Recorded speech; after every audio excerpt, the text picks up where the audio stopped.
Amen. Chère maman, cher papa, chers frères et sœurs en Christ, soyez bénis.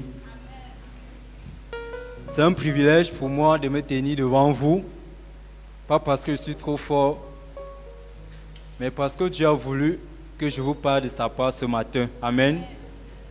Et je sais que Dieu va parler à quelqu'un ce matin. Amen. Nous allons prier. Seigneur, je te bénis, je te rends grâce pour ce privilège que tu m'accordes encore de te tenir devant ton peuple. Seigneur, je reconnais que loin de toi, je ne peux pas, Seigneur Père, parler même à une personne. Mais en toi, Seigneur, j'ai les capacités de parler à une foule. Seigneur, merci parce que tu me capacites en ce moment pour dépendre totalement de toi et de donner à ton peuple tout ce que tu as libéré dans mon cœur. Sois béni, sois exalté au nom tout-puissant de Jésus. Amen. C'est vrai que vous êtes déjà fatigué, je ne serai pas long, mais j'aimerais vraiment que vous soyez attentifs. Amen. Nous allons partager ce matin sur la bénédiction de Dieu. Amen. On a suivi les exposés sur notre but. Le but, c'est quoi? Nous avons vu, nos frères et sœurs nous ont décrit tout le livre. Mais le Seigneur m'a dit, pour atteindre le but, nous devons avoir sa bénédiction. Amen. Nous allons voir ce que c'est la bénédiction de Dieu. Amen. Le but de ma prédication est qu'à la fin de ce message, nous tous, nous soyons bénis, que nous ayons vraiment la bénédiction de Dieu en nous, demeurant en nous. Amen. Dans le dictionnaire, la bénédiction, c'est l'action de faire le bien, soit en parole ou soit en nature. Mais dans la Bible, lorsqu'on parcourt la Bible, nous voyons que la bénédiction, c'est une grâce que le Seigneur nous donne. Ce sont des capacités surnaturelles que le Seigneur met en nous. C'est une paix incommensurable que le Seigneur libère en nous. Amen. C'est ça la bénédiction. Tu es dans le repos total. Tu es dans le repos. Nous voyons lorsque Dieu a créé les hommes dans Genèse chapitre 1, versets 27 à 26. Nous allons lire ensemble. Genèse 1. Versets 27 à 28. Il est écrit: Dieu créa l'homme à son image. Il le créa à l'image de Dieu. Il créa l'homme et la femme. Verset 28. Dieu les bénit. Et Dieu leur dit: Soyez féconds, multipliez, remplissez la terre et l'assujettissez, et dominez sur les poissons de la mer, sur les oiseaux du ciel et sur tout animal qui se meut sur la terre. Vous voyez au verset 28, la Bible dit: Dieu les a bénis. Amen. Ça veut dire que Dieu veut qu'on soit bénis. Dieu a déclaré des paroles dans leur vie. Amen. Pour qu'ils mènent une vie paisible. Pour qu'ils mènent une vie paisible. En parcourant la Bible, nous voyons le cas d'Abraham. Dieu a appelé Abraham et Dieu a béni Abraham. Abraham, à un moment, il devait se séparer de Lot. Il savait que la bénédiction demeurait en lui. La bénédiction, ce n'était pas le matériel. Amen. La bénédiction, ce n'est pas le bien matériel. Comme mes frères et sœurs l'ont dit, nous voyons que ce sont ceux qui ne croient même pas au Seigneur qui sont plus riches. Ce n'est pas vrai. Mais Abraham, Dieu a béni Abraham. Alors lorsqu'Abraham devait se séparer de Lot, Abraham a dit à Lot: si tu vas à gauche, j'irai à droite. Si tu vas à droite, j'irai à gauche. Abraham n'a pas cherché que non, la bénédiction sera ou à gauche ou à droite. Abraham savait que s'il est à gauche, il a la bénédiction en lui. La bénédiction va couler à gauche. S'il est à droite, la bénédiction qui est en lui, parce que Dieu libère les capacités surnaturelles en nous. Dieu libère les grâces en nous. Ces grâces devaient le suivre à droite. Amen. Nous voyons Jacob. Jacob avait fait des problèmes avec son frère et il devait retourner et il avait peur, il craignait son frère. Et il a bagarré avec Dieu. Amen. il a dit à Dieu, je ne vais pas te laisser si tu ne me bénis pas. Amen. Jacob savait que si Dieu le bénit, il va trouver faveur auprès de son frère. Amen. Parce que quand Dieu te bénit, tu vis une vie épanouie. Tu vis une vie de grâce. Tu trouves les grâces partout où tu vas. Amen. Et Dieu aimerait vraiment qu'on vive vraiment une vie de bénédiction. Qu'on soit épanoui. Qu'on peut soit épanoui autant pour moi. Amen. Nous avons aussi le cas de Joseph. Dieu avait béni Joseph. Joseph s'est retrouvé dans la maison de Potiphar. La Bible dit, Dieu a béni Potiphar parce que la bénédiction était dans Joseph. Potiphar a constaté que tout ce que Joseph faisait, ça proliférait. Dieu était vraiment avec lui. Amen. Dieu était avec lui. Il s'est même retrouvé en prison. Dieu l'a toujours béni en prison. Il interprétait les songes. La Bible dit que c'est lui-même maintenant qui était le chef en prison. Donc lorsqu'on a la bénédiction en nous, notre bénédiction ne dépend pas du lieu où on se trouve. Même en prison, nous sommes bénis. Même en prison, on bénéficie des grâces de Dieu. Et nous sommes heureux. Joseph était heureux en prison. Après, lorsque Dieu l'a élevé, il est devenu premier ministre en Égypte. La bénédiction qui était en lui l'a amené à nourrir tout un pays et les pays voisins. Amen. C'est ça la bénédiction de Dieu. C'est ça la bénédiction de Dieu. Et Dieu veut que nous ayons cette bénédiction-là. Tu dois savoir que Dieu veut que tu sois béni. Dans notre contexte, la Bible dit dans Éphésiens chapitre 1, verset 3. Éphésiens 1, verset 3. Béni soit Dieu, le Père de notre Seigneur Jésus-Christ, qui nous a bénis de toutes sortes de bénédictions spirituelles dans les lieux célestes en Christ. La Bible dit que Dieu nous a bénis de toutes sortes de bénédictions spirituelles dans les lieux célestes en qui? En Christ.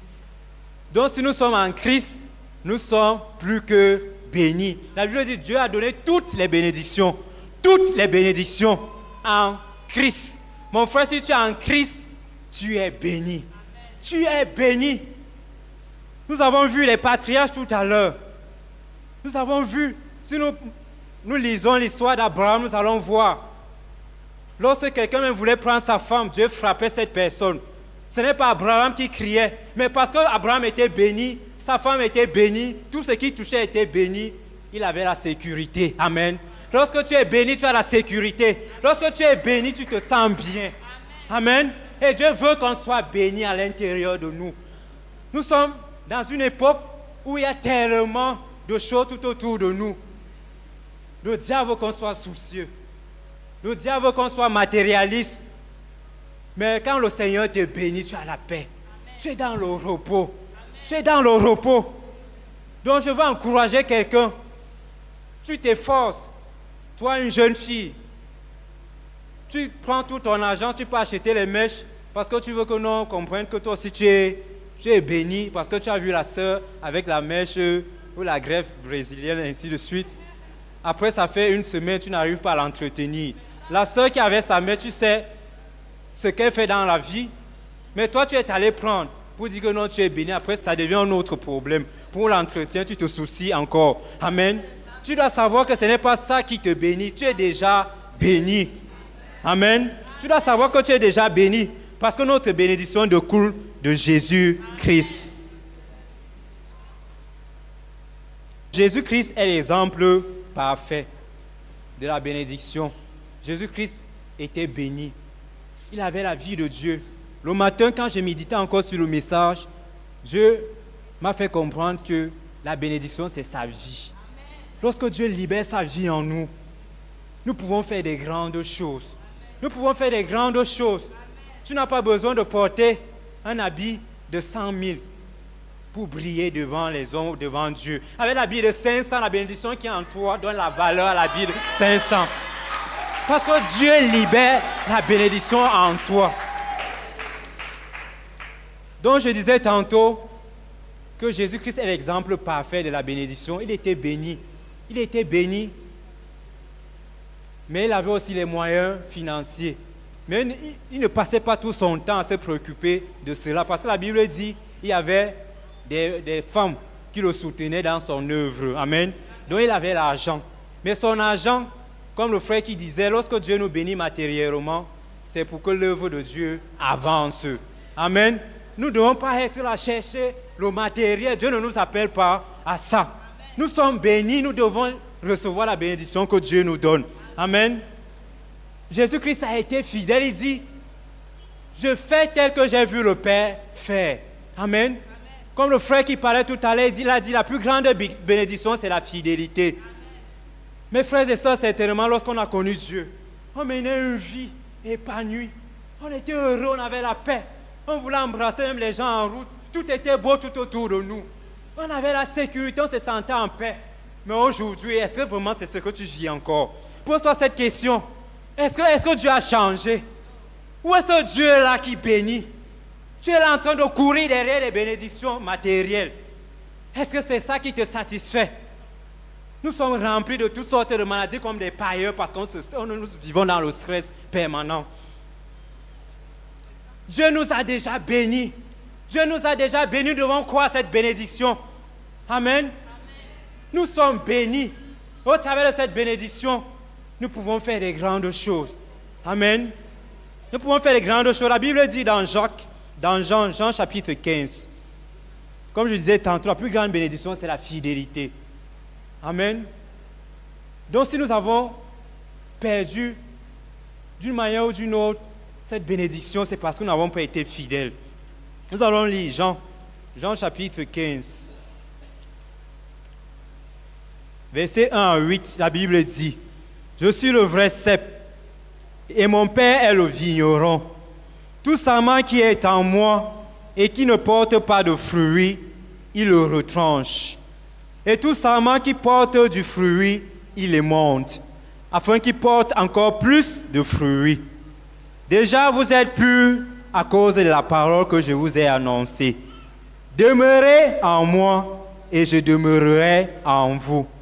Comme le sarment ne peut de lui-même porter du fruit s'il ne demeure attaché au cep, ainsi, vous ne le pouvez non plus si vous ne demeurez en moi. Je suis le cep, vous êtes des sarments. Celui qui demeure en moi et en qui je demeure porte beaucoup de fruits. Car sans moi, vous ne pouvez rien faire.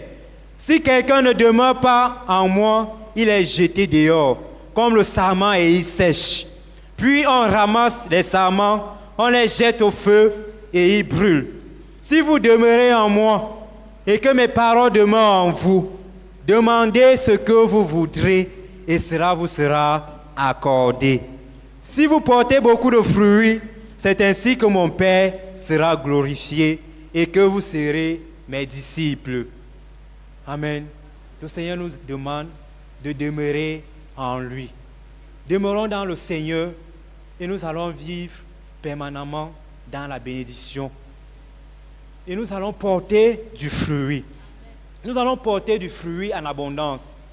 Sur le plan individuel, voilà ce que le Seigneur nous demande de faire, de demeurer en lui. Un jour, un chrétien m'avait dit, il m'avait trouvé en train de nettoyer l'église. Il me dit, c'est bien frère, parce que moi-même j'ai nettoyé l'église et Dieu m'a béni. Et j'ai arrêté de nettoyer. Dieu te bénira un jour. Amen. J'ai dit, j'ai suivi, mais ça m'a scandalisé. Amen. Ça m'a fait mal.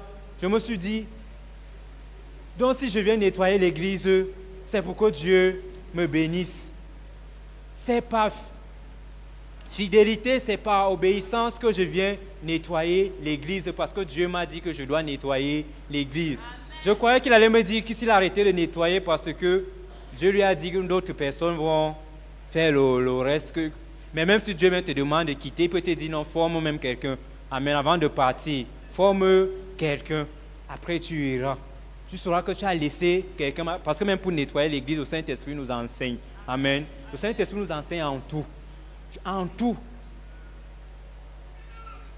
Mais quand tu es fidèle, quand tu sais en quel Dieu tu as cru, même si Dieu t'élève, tu arrives avec ton costume à l'église, tu l'accroches, tu prends la serpillère, tu nettoies l'église. Jusqu'à ce que Dieu te demande d'arrêter. Amen.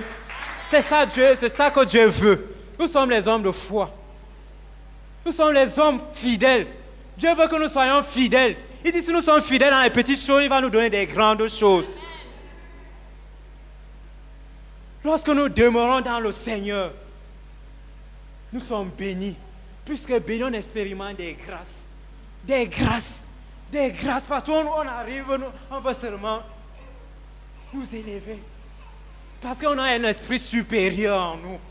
On a la vie de Dieu qui coule en nous. Mais de nos jours, nous envions les non-croyants. On doit nous envier parce que nous avons la vie de Dieu en nous. Nous sommes bénis. Joseph ne pouvait pas envier les gens. Il savait en quel Dieu il a cru. Il savait que pour un temps, s'il n'a pas de bien matériel, cela arrivera un jour. Amen. Et il a utilisé ce bien pour servir Dieu. Pour toucher une multitude. Amen. Dieu veut te bénir. Il veut te bénir matériellement. Mais il veut que tu comprennes que tu es déjà béni. Comme nos frères nous ont dit, les enfants de Dieu ne commandent pas. Nous sommes déjà bénis en le Seigneur. Amen. Ça, c'est sur le plan individuel, ce que Dieu m'a mis à cœur de nous dire ce matin. Que pour demeurer dans la bénédiction, si nous voulons vraiment être bénis, parce que lorsque nous venons en lui, comme on a lu 1 Pierre chapitre 3, 1 verset 3, qu'en lui nous sommes plus que bénis. Et maintenant, pour demeurer dans la bénédiction, nous devons demeurer en lui. Nous devons être fidèles. Nous devons être fidèles. Si tu es chanteur, ne viens pas chanter comme si on te forçait. Amen. Ça doit être pour adorer Dieu de tout ton cœur. Si tu es instrumentiste, sois fidèle. Amen. Sois fidèle. Et maintenant, sur le plan collectif, en tant qu'assemblée, comment faire pour demeurer dans la bénédiction? Parce qu'il faut que lorsqu'on se rassemble, que la bénédiction soit libérée du milieu de nous. Que si quelqu'un venait avec la malédiction, qu'il soit béni. Amen. Le Seigneur dit, nous devons considérer une valeur qui est l'unité. Amen. Qui est l'unité. Nous devons être réellement unis. Nous devons être réellement unis. Je ne parle pas de l'unité de la tour de Babel. Les gens se sont réunis, ils ont commencé à faire des choses qui n'étaient pas dans le plan de Dieu. Je ne parle pas de cette unité. Ou bien je ne parle pas d'une unité qui amène les gens à se compromettre. Peut-être tu veux intégrer un groupe. Tu veux intégrer un groupe.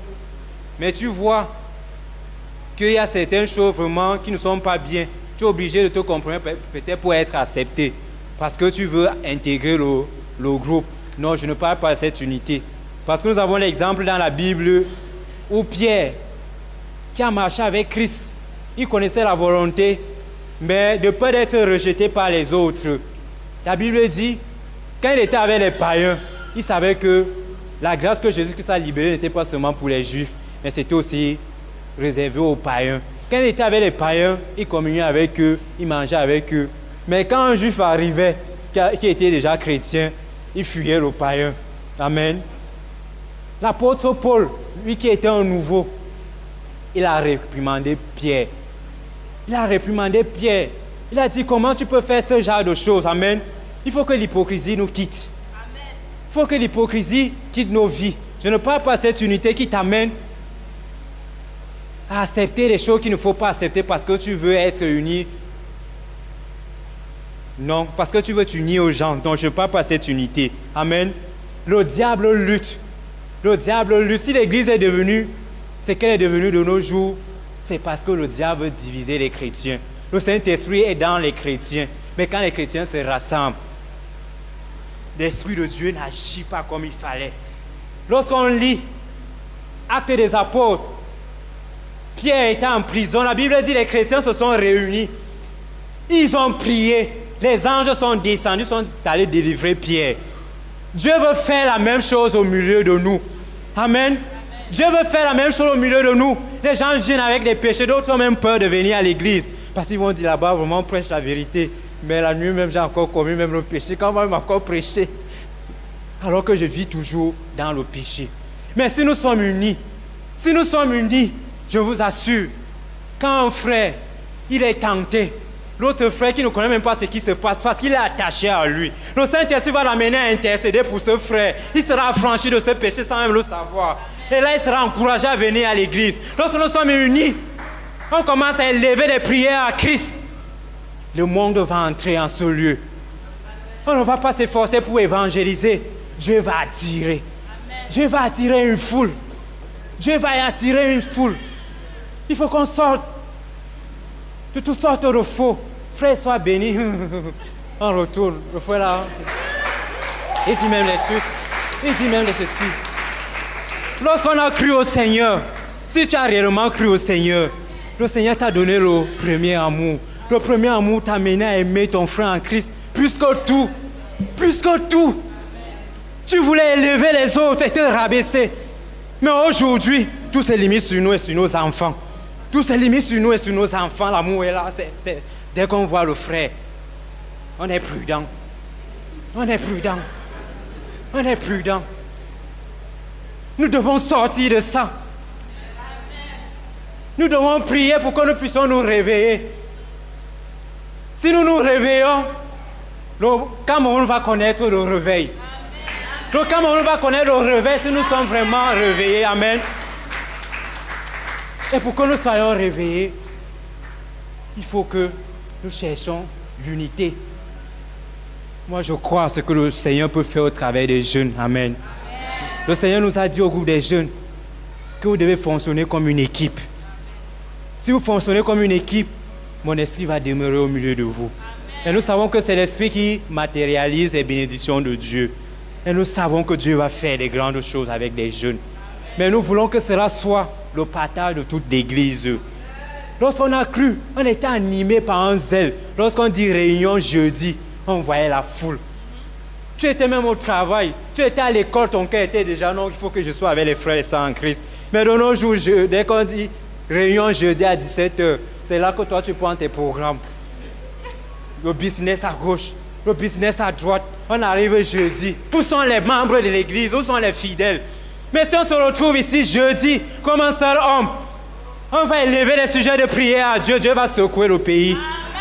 Dieu va transformer les cœurs si nous sommes réellement unis. Retournons à la source. Retournons au premier amour. Amen. Retournons au premier amour. Nous sommes bénis en Christ. Amen. Nous sommes bénis. Laissons les business qui n'ont pas de sens. Venons adorer Dieu. Venons adorer Dieu. Dieu nous a sauvés pour que nous soyons des modèles, que nous soyons des lettres, que nous soyons ceux-là qui vont prêcher l'évangile. Dans ce ministère, Dieu a dit que nous devons toucher certains pays. Et pour aller là-bas, nous devons être unis. En ce moment, Dieu ne veut pas. Les gens qui disent je suis resté le seul prophète, non. Dieu va te dire qu'il a réservé des prophètes qui n'ont pas fléchi le genou. Amen. Dieu veut qu'ensemble, nous puissions faire des grandes choses. Si nous sommes réellement unis, le Seigneur fera des grandes choses au milieu de nous. Donc, mes bien-aimés, recherchons la paix de tout notre cœur, la paix au milieu de nous. Soyons réellement un. Et nous allons voir la gloire de Dieu. Le dernier verset que je veux qu'on lise, c'est 1 Timothée, l'avant-dernier, avant de conclure. Le dernier avant de conclure. 1 Timothée 6, verset 9 à 10. 1 Timothée 6, verset 9 à 10.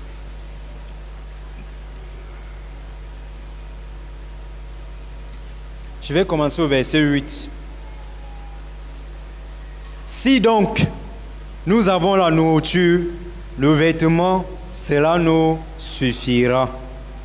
Mais ceux qui veulent s'enrichir tombent dans la tentation, dans le piège et dans beaucoup de désirs insensés et pernicieux qui plongent les hommes dans la ruine et la perdition. Car l'amour de l'argent est une racine de tous les maux. Et quelques-uns, en étant possédés, se sont égarés loin de la foi et se sont jetés eux-mêmes dans des biens tourments. Plusieurs vivent cette situation. Ils ont fait de Dieu le moyen pour avoir de l'argent. Ils ont même oublié le but pour lequel Dieu les appelle. Nous devons savoir que Dieu va nous juger avec le titre que nous avons. Nous sommes pasteurs. Si tu es le pasteur des chantes, que fais-tu? Est-ce que tu pries pour les chantes? Le pasteur, c'est un berger. Est-ce que tu veilles? Est-ce que tu veilles sur les chantes? Tu es évangéliste. Tu évangélises où? Mais tu as un gros nom évangéliste pour qu'on te respecte partout. Mais tu es le plus grand businessman. Le Seigneur va nous juger. Le Seigneur va nous juger sur cela. Mais le Seigneur, en nous appelant dans ce ministère, il nous appelle pour que nous puissions hériter le trône. C'est pour ça qu'il veut nous bénir. Nous allons prier pour que chacun d'entre nous, quand tu vas sortir d'ici, que tu sois béni, que tu aies le repos, que tu vives le repos, que tu vives la paix, que tu aies une grâce. On ne va plus te reconnaître dans ton lieu de service. Amen. On ne va plus te reconnaître dans ton lieu de service. Donc le Seigneur nous demande, comme on a lu dans 1 Timothée 6, versets 8 à 10, que si nous avons la nourriture, le vêtement, cela nous suffit. Cela nous suffit, nous ne devons pas nous inquiéter de ce que nous allons manger ou nous vêtir. Ça, ce sont des païens qui pensent tout le temps à réfléchir dessus. Mais le Seigneur veut qu'on se préoccupe de son œuvre. Amen. En conclusion, nous voyons que toute grâce pure procède de Christ. Amen. Proverbe 10, verset 22 nous dit, Proverbe 10, verset 22. Proverbe 10, verset 22. C'est la bénédiction de l'Éternel qui enrichit, et il ne la fait suivre d'aucun chagrin. D'aucun chagrin. C'est la bénédiction de l'Éternel qui enrichit. Et il n'y a pas de chagrin dans la bénédiction de l'Éternel. Quand tu étais dans le Seigneur, des fois même, tu passais même la journée avec 100 francs. Mais tu étais riche. Amen. Tu étais riche. Mais maintenant, tu t'es détourné des voies de Dieu, tu cherches l'argent du monde. Tu veux être, quand tu arrives à l'église, le plus chaud. Tu as vu l'autre avec sa maison. Toi aussi, il faut que tu construises la même maison. Mais est-ce que vraiment, dans ton cœur, avec tout cela, Dieu même t'a même donné ses biens, c'est Dieu qui t'a même donné. Peut-être qu'il t'a même mis à côté de certaines personnes où tu jouis d'une certaine grâce. Mais est-ce que tu as encore toujours la paix que tu as reçue quand tu as cru? Est-ce que tu as toujours cette paix-là? Est-ce que tu as toujours cette grâce? Quand tu es venu à Christ, la grâce que tu avais, est-ce que tu vis toujours ce repos?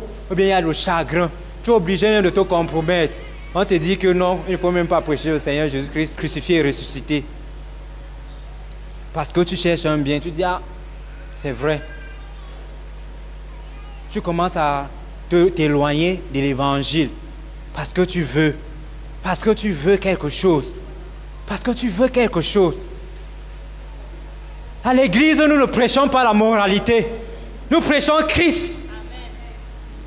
Crucifié et ressuscité. Amen. En qui nous sommes sauvés. Ta Bible dit, c'est la bénédiction de l'Éternel qui enrichit. Elle ne se fait suivre d'aucun chagrin. D'aucun chagrin. Il n'y a pas de chagrin dans ça. Au contraire, cette bénédiction t'amène à devenir davantage fidèle en Dieu. Que quand tu venais nettoyer l'église, si tu n'avais pas d'argent, maintenant Dieu te permet d'avoir l'argent. Peut-être tu venais nettoyer en retard. Dieu va te donner maintenant l'argent de venir à l'heure. Ce n'est pas pour t'éloigner. Si tu évangélisais, quand je préparais ce message, le Seigneur m'a mis à cœur quelque chose. Lorsqu'on croit, si nous sommes vrais, si on a vraiment eu le salut authentique, le Seigneur nous donne souvent, nous enseigne souvent certaines choses. Il nous donne souvent les petits secrets qu'il ne faut pas négliger quand vous serez grand. Amen. Il ne faut pas négliger quand tu vas te marier. Tu vas aller dans un foyer. Peut-être il y a un truc que ton mari néglige, mais Dieu t'a enseigné sur ce point. Dieu t'a enseigné sur ce point. C'est là que sera ta force. Avant de te marier, tu évangélisais. Tu faisais le porte-à-porte, mais quand tu t'es marié, tu as eu ce que tu voulais. Maintenant, c'est fini. Tu n'évangélises plus. Avant d'avoir le travail, tu étais tellement engagé, tu as eu le travail. Maintenant, non. Je ne suis même plus là. Je suis tellement occupé. Je suis tellement occupé. Le Seigneur veut qu'on ait la paix. Qu'on ait la paix. Le monde va connaître davantage des tumultes. Mais le Seigneur veut que dans tout cela, nous ayons la paix. Soyez bénis. Amen. Amen. Nous allons nous lever. Si Dieu t'a parlé sur un point, je veux que tu commences à parler à Dieu. Commence à parler à Dieu. Demande sincèrement pardon à Dieu. Si Dieu t'a pointé du doigt sur un point, les chantres vont nous entonner un chant.